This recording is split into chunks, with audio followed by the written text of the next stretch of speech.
गर्मी में झरनों के बीच घर और खेती। चलो नीरज, अब जल्दी से दुकान बंद कर देते हैं, वैसे भी आज बहुत समय हो गया है।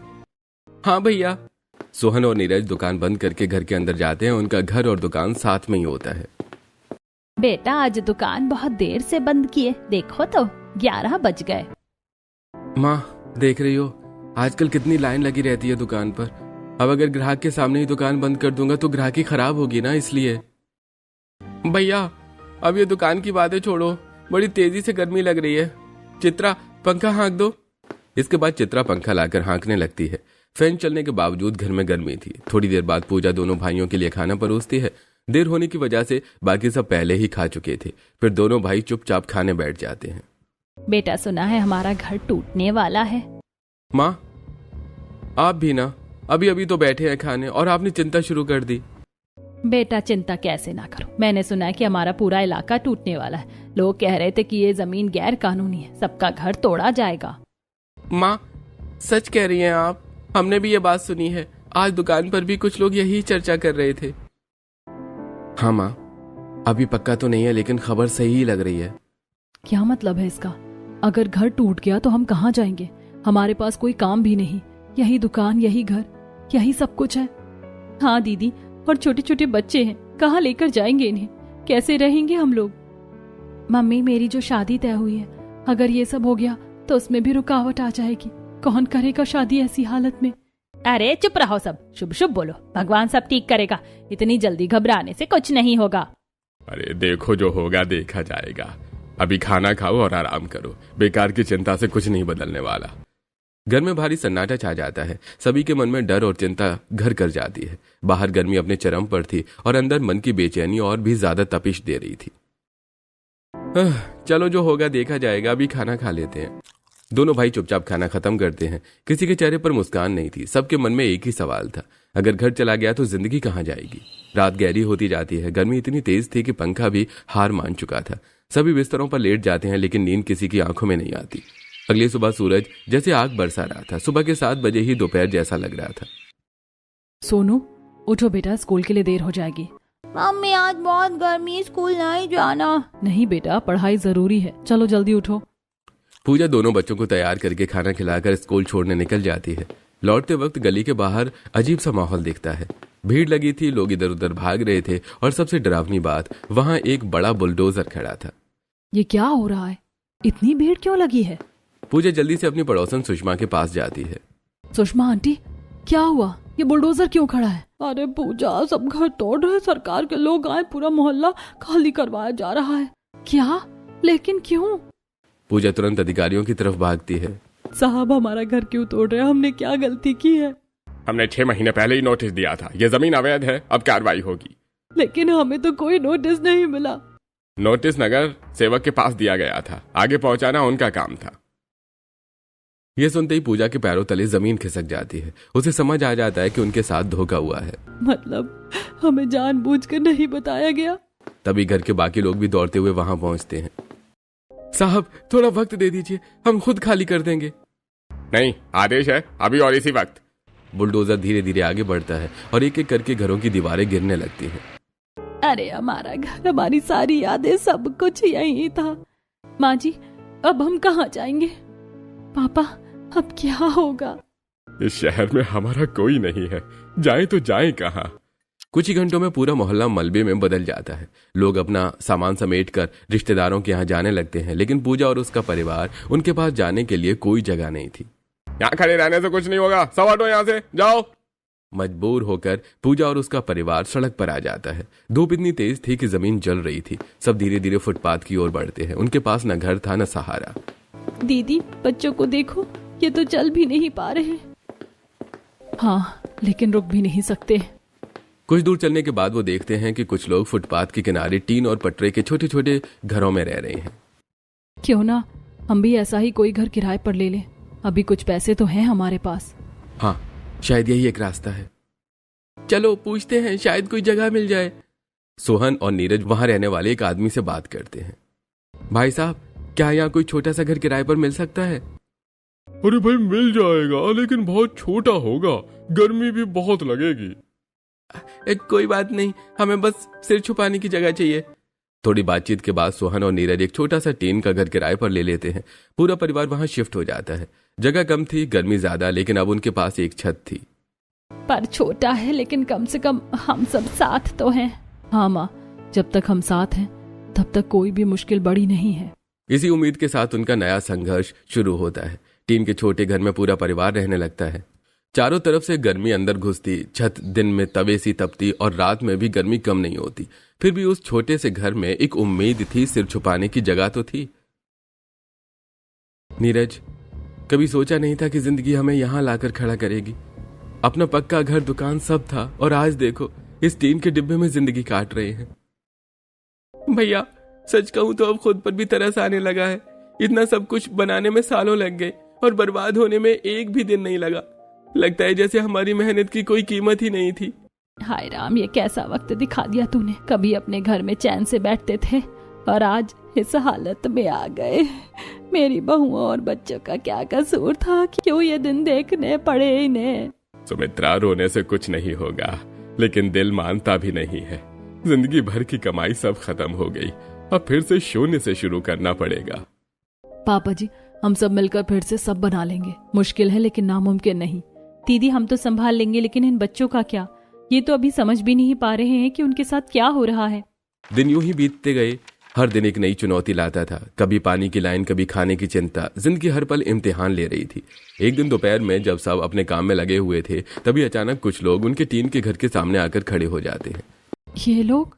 सामने खड़े थे रजत, उसकी मां मोनिका और उनके पिता हरीश। वही लोग जिनके घर में नीता की शादी तय हुई थी। अरे आप लोग आइए ना, अंदर आइए। अंदर? यहाँ ये रहने की जगह है? देखिए, हमें तो लगा था कि हम एक अच्छे घर में रिश्ता कर रहे हैं, लेकिन यहाँ तो हालात ही कुछ और है। मम्मी, जल्दी चलिए यहाँ से। आंटी, अंकल, आप लोग ऐसा क्यों बोल रहे हैं? इसलिए क्योंकि अब सच सामने आ चुका है। तुम लोग तो अब सड़क पर आ गए हो। हम अपने घर की बहू ऐसी जगह से नहीं ला सकते। और शादी में क्या दोगे अब? खुद के पास रहने को घर नहीं है। हमारे घर में, हमारे समाज में हमारी क्या इज्जत रह जाएगी? बहन जी, ऐसा मत कहिए। वक्त खराब है, लेकिन हमेशा ऐसा नहीं रहेगा। हम संभल जाएंगे। रिश्ता मत तोड़िए। जी, हम वादा करते हैं अपनी बेटी की शादी में कोई कमी नहीं होने देंगे। बस थोड़ा वक्त दे दीजिए। हमें कोई वक्त नहीं देना। हमें अपनी बहू अच्छे घर से चाहिए, ना कि फुटपाथ से। नीता, मैं कुछ नहीं कर सकता। मम्मी पापा का फैसला ही मेरा फैसला है। रजत, तुम भी? रजत बिना कुछ कहे नजरें झुका लेता है। ये रिश्ता यहीं खत्म होता है। इतना कहकर वो तीनों वहां से चले जाते हैं। उनके जाते ही जैसे पूरे घर की हिम्मत टूट जाती है। मम्मी, मेरा क्या कसूर था? मैंने क्या गलती की? कुछ नहीं बेटा, तेरी कोई गलती नहीं है। ये वक्त ही खराब है। ऐसे लोग रिश्ते निभाने के लायक ही नहीं होते। अच्छा हुआ जो अभी सच सामने आ गया। लेकिन मुश्किलें यहीं खत्म नहीं हुई थी। कुछ ही दिनों बाद एक सुबह फिर वही डरावना दृश्य सामने आ जाता है। सरकारी अधिकारी और बुलडोजर। सब हटाओ यहाँ से। अभी यहाँ इस तरह से घर बनाना गैर कानूनी है। सब हटाओ अभी। साहब, अभी तो हम यहाँ आए हैं, अब कहाँ जाएं? हमें कुछ नहीं पता, आदेश है, सब हटाओ यहाँ से। और फिर देखते ही देखते उनका वो छोटा सा सहारा भी टूट जाता है। दीदी, अब कहाँ जाएंगे हम? कैसी किस्मत है हमारी। दो बार घर बनाया और दोनों बार टूट गया। अब पूरा परिवार फिर से सड़क पर था। बच्चे भूखे प्यासे थे, बुजुर्ग थके हुए और बहुएं परेशान। पापा, अब क्या होगा? समझ नहीं आ रहा, कुछ भी समझ में नहीं आ रहा। तभी पूजा अचानक कुछ सोचती है। पापा जी, आपने सालों पहले पहाड़ के पास कोई जमीन ली थी ना? हाँ बहू, ली तो थी, लेकिन क्या पापा जी? वो जमीन झरने के पास है। बहुत सुनसान जगह है, इसलिए कभी गई ही नहीं। वहां रहना आसान नहीं होगा पूजा। यहाँ रहना आसान है क्या? वहाँ कम से कम अपनी जमीन तो है। कोई हमें वहाँ से हटाएगा तो नहीं? दीदी सही कह रही हैं। अब खाने को बचा ही क्या है हमारे पास? हाँ भैया, एक बार कोशिश कर लेते हैं। लेकिन वहाँ जंगल जैसा माहौल होगा, बच्चे कैसे रहेंगे? माँ जी, हम सब मिलकर सब संभाल लेंगे। आखिरकार पूजा की जिद के आगे सबको झुकना पड़ता है। ठीक है, चलते हैं, देखते हैं क्या होता है। और फिर पूरा परिवार थोड़ा सा सामान लेकर अनजान रास्ते पर निकल पड़ता है। उस जमीन की ओर थके कदमों से सुनसान रास्ते पर चलते हुए चारों तरफ झाड़ियां, पेड़ और खामोशी। रास्ता उबड़ खाबड़ था, कहीं पत्थर कहीं कीचड़, लेकिन दिल में एक उम्मीद थी, शायद यही उनकी नई जिंदगी का रास्ता है। पापा, ये रास्ता तो बहुत मुश्किल है, पता नहीं सही दिशा में जा भी रहे हैं या नहीं। अरे हाँ बेटा, रास्ता कठिन जरूर है, लेकिन मुझे याद है झरना इसी तरफ कहीं होना चाहिए। बस थोड़ा और आगे बढ़ते हैं। सब लोग ध्यान से चलो, यहाँ फिसलन भी है, बच्चे संभल कर चल लो। डरने की जरूरत नहीं है, हम सब साथ हैं, बस थोड़ी मेहनत और फिर हम अपनी जगह तक पहुंच जाएंगे। पिंकी, सोनू, हाथ पकड़कर चलो, गिरना मत। भाभी, सब कुछ कितना बदल गया ना। कल तक हम अपने घर में थे और आज जंगल में भटक रहे हैं। हाँ नीता, वक्त जरूर बदल गया है, लेकिन हमारी हिम्मत नहीं बदलेगी और यही हमें आगे ले जाएगी। धीरे धीरे सब पत्थरों और चढ़ाई को पार करते हुए ऊपर की ओर बढ़ते हैं। कुछ देर बाद उन्हें पानी की आवाज सुनाई देती है। दीदी सुनो, पानी की आवाज आ रही है। हाँ, यही झरना है, हम सही जगह पहुंच गए। थोड़ी और चढ़ाई के बाद सबके सामने एक बहुत बड़ा और सुंदर झरना दिखाई देता है। चारों तरफ हरियाली, खुली जमीन और दूर दूर तक कोई इंसान नहीं। पापा जी बस, अब हम यहीं रहेंगे, यही हमारी नई शुरुआत होगी। लेकिन बेटा, यहाँ से खाने पीने की चीजें मिलना बहुत मुश्किल होगा, बाजार दूर होगा, हम कैसे रहेंगे यहाँ पे? पापा जी, जहाँ चाह वहाँ रहा। हमें सच में जीना है तो हम कहीं भी जी सकते हैं। जमाने ने बहुत ठोकरें दी हैं, अब वक्त है खुद के लिए कुछ करने का। पूजा, तुम सही कह रही हो, अब डरकर पीछे हटने का कोई फायदा नहीं है। हाँ भैया, अब यहीं से नई जिंदगी शुरू करेंगे। दीदी, मैं भी आपके साथ हूँ, हम दोनों मिलकर घर बनाएंगे और सब संभाल लेंगे। मेरी बहुएं तो सच में लक्ष्मी है, मैं तुम्हें पूरा सहयोग दूंगी। लेकिन भाभी, मेरा क्या? मेरा तो सब कुछ खत्म हो गया। ऐसा मत सोचो नीता, जो रिश्ता तुम्हें समझ नहीं पाया वो तुम्हारे लायक था ही नहीं। तुम्हें उससे भी अच्छा जीवन साथी मिलेगा, बस खुद पर विश्वास रखो। पूजा की बातों से नीता के चेहरे पर थोड़ी शांति आती है। अब दोनों बहुएं एक दूसरे की ओर देखती हैं और मनी मन एक बड़ा फैसला लेती हैं। चित्रा, अब हम यहीं अपना घर बनाएंगे। हाँ दीदी, अब यही हमारा घर होगा। सोहन जी, नीरज, आप दोनों जंगल से कुछ बांस और मजबूत लकड़ियां ले आओ, हमें वो घर बनाने के लिए चाहिए। ठीक है, अभी लाते हैं। हाँ, जल्दी लौटते हैं। दोनों भाई जंगल के अंदर जाते हैं और थोड़ी देर बाद बांस और लकड़ियां लेकर वापस आते हैं। उधर पूजा और चित्रा सूखी घास, पत्ते और झाड़ियां इकट्ठा करने लगती हैं। दीदी, ये सब करके हमें सच में घर मिल जाएगा ना? हाँ चित्रा, मेहनत से सब कुछ मिलता है, बस विश्वास होना चाहिए। झरने की आवाज के बीच बांस और लकड़ियों की मदद से उन्होंने चारों तरफ से अपना छोटा सा घर खड़ा किया। छत घास की थी, दीवारें कमजोर थी, लेकिन हौसला पहले से ज्यादा मजबूत था। हे भगवान, मैंने कभी नहीं सोचा था कि हम फिर से अपना घर बनाएंगे, और वो भी अपने हाथों से। माँ जी, अभी तो ये शुरुआत है, आगे और भी अच्छा होगा। तभी बच्चे रोने लगते हैं। मम्मी, भूख लगी है, मुझे भी। दीदी, बच्चों को कुछ खिलाना होगा।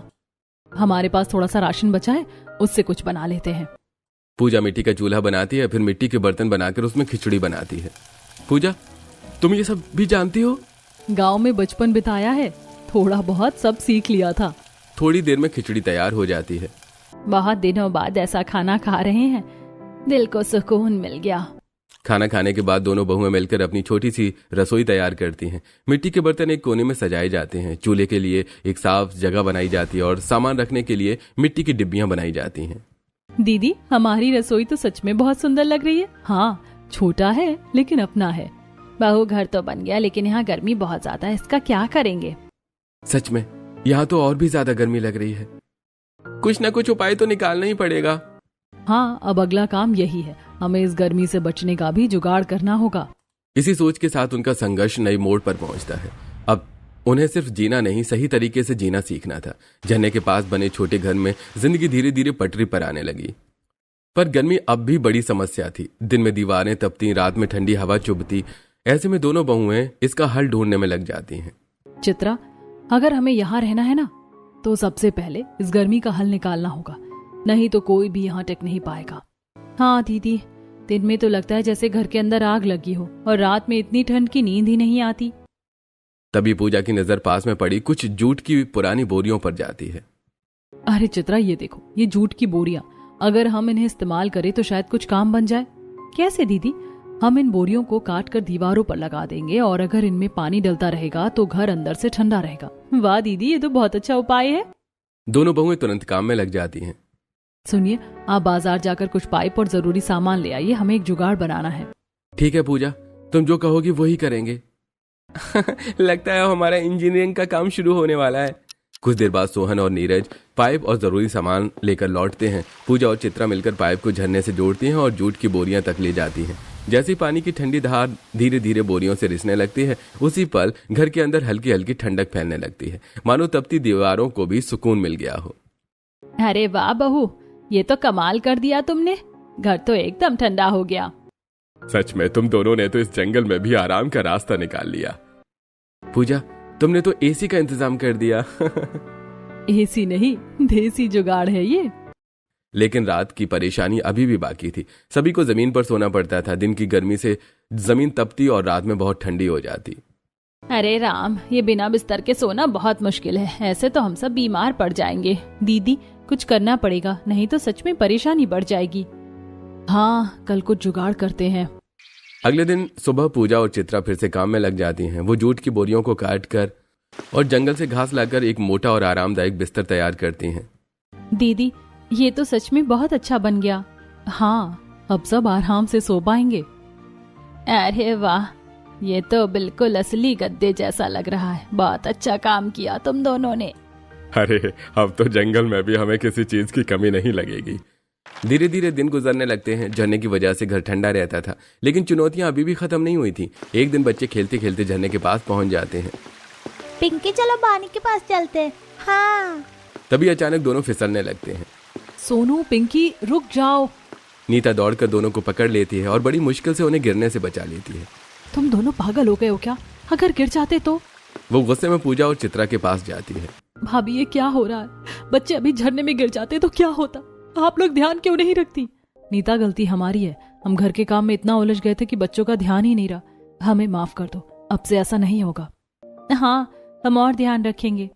इस घटना के बाद दोनों बहुएं बहुत चिंतित हो जाती हैं। अगर ऐसे ही रहा तो बच्चों की जान को खतरा बना रहेगा। हमें कुछ करना होगा। हाँ, अभी तुरंत। सुनिए, आप दोनों जंगल से और बांस और लकड़ियां लेकर आइए। हमें एक मजबूत बाउंड्री बनानी है। ठीक है, अभी लाते हैं। अब बच्चों की सुरक्षा सबसे जरूरी है। कुछ ही समय में बांस और लकड़ियां आ जाती हैं। फिर सब मिलकर झरने के चारों ओर एक लंबी और मजबूत बाउंड्री बना देते हैं। अब बच्चे सुरक्षित हैं। भगवान का लाख लाख शुक्र है, बड़ा हादसा टल गया। अब धीरे धीरे जिंदगी थोड़ा संभलने लगती है। तभी पूजा को एक नया विचार आता है। पापा जी, मुझे लगता है हमें यहाँ खेती करनी चाहिए। खेती? यहाँ जंगल में? जी पापा जी, अगर हम खुद उगाएंगे तो हमें बाहर पर निर्भर नहीं रहना पड़ेगा और बार बार जंगल से बाहर जाने की जरूरत भी नहीं पड़ेगी। बात तो सही है, लेकिन मेहनत बहुत करनी पड़ेगी। मेहनत से हम कब पीछे हटे हैं? चलो फिर शुरू करते हैं। सोहन और नीरज बाजार से बीज लाकर पूजा और चित्रा खेत करने लगती हैं। वो फावड़ा चलाकर जमीन को तैयार करती हैं। पसीना बहता है, लेकिन उनके चेहरे पर उम्मीद की चमक होती है। देखना, एक दिन यही जमीन हमें सब कुछ देगी। हाँ दीदी, अब यही हमारी पहचान बनेगी। झरने के पास बसे उस छोटे से घर के आसपास अब धीरे धीरे बदलाव दिखने लगा था। जहाँ पहले सिर्फ जंगल और खाली जमीन थी, वहीं अब मेहनत और लगन से एक नई जिंदगी आकार लेने लगी थी। चित्रा, थोड़ा और गहरा खोदना पड़ेगा। मिट्टी को नरम करना जरूरी है, तभी बीज अच्छे से उगेंगे। हाँ दीदी, हाथ दर्द कर रहे हैं। लेकिन जब ये खेत हरे भरे हो जाएंगे ना, तब सारी मेहनत सफल लगने लगेगी। दोनों बहुएं दिन रात मेहनत करके खेत तैयार करती हैं, मिट्टी को पलटती हैं, पत्थरों को हटाती हैं और जमीन को खेती के लायक बनाती हैं। देख रहे हो नीरज, हमारी पत्नियां क्या कर रही हैं? हमने तो कभी सोचा भी नहीं था कि ये इस तरह खेत तैयार कर देंगी। भैया, सच में ये दोनों तो हमारी ताकत बन गई हैं। अगर ये न होती तो शायद अब तक हम हार मान चुके होते। कुछ ही दिनों में खेत तैयार हो जाता है। अब वक्त है बीज बोने का। यही बीज हमारी जिंदगी बदलेंगे। हाँ दीदी, अब हम भी किसान बन गए हैं। दोनों बहुएं सावधानी से बीज बोती हैं। फिर झरने से पाइप जोड़कर खेतों में पानी पहुंचाया जाता है। देखो भैया, अब पानी की भी चिंता खत्म। झरना हमारे लिए वरदान बन गया। हाँ, अब यही हमारी जिंदगी का सहारा है। धीरे धीरे खेतों में पानी भरता है और खेती की शुरुआत हो जाती है। अब हर दिन कोई ना कोई नया जुगाड़ किया जाता था। दीदी, ये घास की चटाई देखो, अब बैठने और सोने में भी आराम मिलेगा। बहुत बढ़िया, अब घर सच में घर जैसा लगने लगा है। पूजा बड़े बड़े मिट्टी के मटके बनाती है ताकि पानी ठंडा रखा जा सके। अरे वाह, ये पानी तो बिल्कुल ठंडा है, जैसे फ्रिज का पानी हो। माँ जी, ये हमारा देसी फ्रिज है। पूजा मिट्टी का एक छोटा सा फ्रिज भी तैयार करती है, जिसमें खाने पीने का सामान ठंडा रखा जा सकता था। बहू, तुमने तो कमाल कर दिया। अब तो हमें बाजार की जरूरत ही नहीं पड़ेगी। घर के अंदर बैठने और सोने की भी अच्छी व्यवस्था कर दी जाती है। मिट्टी की रसोई ठंडी रहती है, जिससे खाना बनाना भी आसान हो जाता है। अब दोनों बहुएं दिन रात खेतों में मेहनत करने लगती हैं। चित्रा, ये देखो, इधर सब्जियां उगाएंगे और उधर अनाज, और घर के पास फल के पेड़ लगाएंगे ताकि हमें सब कुछ यहीं मिल सके। वो घर के आसपास नारियल और आम के पेड़ लगाती हैं। समय के साथ पौधे बड़े होने लगते हैं, खेत हरे भरे होने लगते हैं। मामी देखो, छोटे छोटे पौधे निकल आए। ये हमारे खेत है। धीरे धीरे फसल तैयार होने लगती है। अब घर में खाने की समस्या खत्म होने लगती है। दीदी आज अपने खेत की सब्जी बना रही हूँ, कितना अच्छा लग रहा है। हाँ, अब हम किसी पर निर्भर नहीं हैं। पहले हम दूसरों के भरोसे थे और आज खुद के पैरों पर खड़े हैं। ये सब तुम दोनों की वजह से हुआ है। सच में तुम दोनों ने हमारी जिंदगी बदल दी। अब घर में तरह तरह की सब्जियां बनती हैं, अनाज भरने लगता है, जिंदगी पहले से कहीं बेहतर होने लगती है।